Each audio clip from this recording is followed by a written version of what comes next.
तो मेरे नबी नेमत की कदर किया करते थे। आज हम सब हुकूमत को ब्लेम करते हैं, भाई हुकूमत ने जो है वो महंगाई कर दी। हुकूमत की अय्याशियां अपनी जगह, उनके लाइफस्टाइल अपने जगह, उनके जो है वो तौर तरीके अपनी जगह। अगर महंगाई के अंदर हुकूमत का इख्तियार होता तो वो सिर्फ 50% इख्तियार है। 50% जो ताल्लुक है वो मेरे आपकी इनफरादी जिंदगी के साथ है, मेरे आपकी आमाल के साथ है। जैसे हमारे आमाल होंगे वैसे अल्लाह की तरफ से हालात आएंगे, वैसे अल्लाह की तरफ से हालात आएंगे। लोग हजरत उमर, रियासत मदीना की मिसाल है, हजरत उमर की मिसाल है, उमर बिन अब्दुल अजीज की मिसाल है।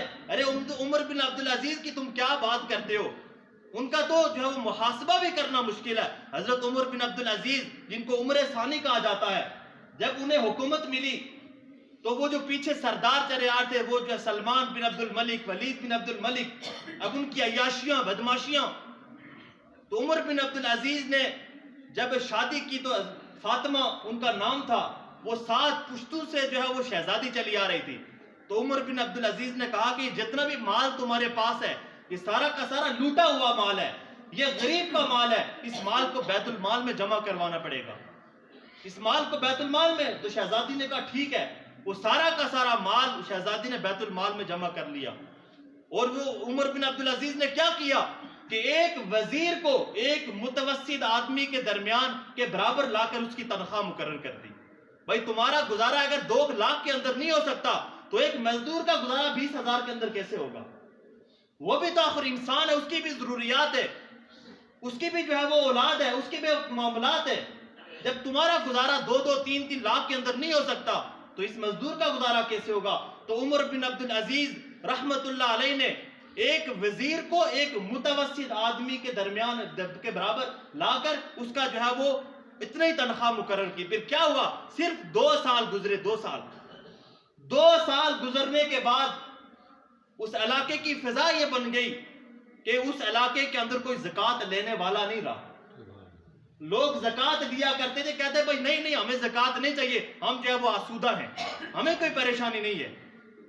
तो मिसालें तो देना आसान है, लेकिन उसको अमली तौर पर उसको लागू करना यह बड़ा मुश्किल काम होता है, प्रैक्टिकल करना यह बड़ा मुश्किल काम होता है। तो हजरत उमर रजी अल्लाह ताला अन्हु मदीने के अंदर गश्त कर रहे, एक घर से रोने की आवाज आई, दरवाजे पर दस्तक दी, कहा क्या हुआ? कहा बच्चे जो है वो भूख की वजह से रो रहे हैं। हजरत उमर रजी अल्लाह ताला बैतुल माल गए, वहां पर खुद अपने कंधे पर बोरी उठाई। तो गुलाम कहने लगा मैं उठाकर चलता हूं। कहा नहीं नहीं, कल क़यामत वाले दिन भी मेरा बोझ उठाओगे, कल क़यामत वाले दिन भी मेरा बोझ उठाओगे। कहा ठीक है। हजरत उमर रजी अल्लाह ताला अन्हु वो बोरी जो है वो लाए उस घर के अंदर और खुद अपने हाथों से आग जलाई, खाना पकाया, और वो बच्चे जो भूख की वजह से रो रहे थे उन बच्चों को खाना खिलाया। और अब वो हंसने लगे तो वो औरत कहने लगी कि अब तो हजरत उमर से राजी हो। कहा हजरत उमर को जो है वो हुक्मरान नहीं होना चाहिए था, हुक्मरान तो तुम्हें होना चाहिए था। तो हजरत उमर ने भी अपना नाम नहीं बताया। कहा कल जब उमर की मजलिस में आओगे तो तुम वहां पर उमर को पाओगे। कहा वहां ये अमीरुल मोमिनीन है, यह अमीरुल मोमिनीन। एक हुकूमत गई, कहा अगली वाली आकर हुकूमत महंगाई खत्म करेगी। क्या महंगाई उसने खत्म की है? वो तो उससे आगे निजाम चला गया।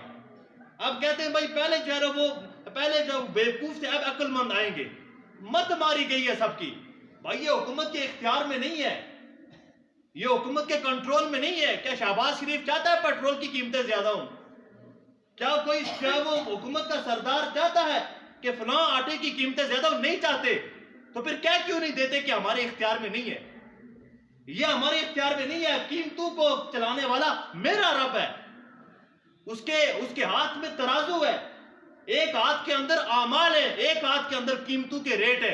जब आमाल वजनी होते हैं तो कीमतों के रेट हल्के हो जाते हैं, और जब आमाल हल्के हो जाते हैं तो कीमतों के रेट तेज हो जाते हैं।